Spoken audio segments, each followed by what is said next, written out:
Jazirama yozning issiq kunlarida chanqoq bostiga to'g'ri keladigan o'zimizning milliy ichimligimiz muzdekkina ayron tayyorlaymiz.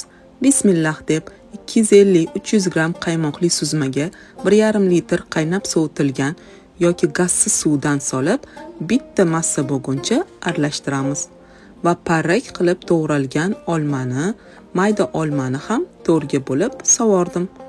Tuz, rayhon barglaridan solib, aralashtirib, kamida 1 soatga xolodilnikka bir-biriga mazasi o'tish uchun solib qo'yamiz.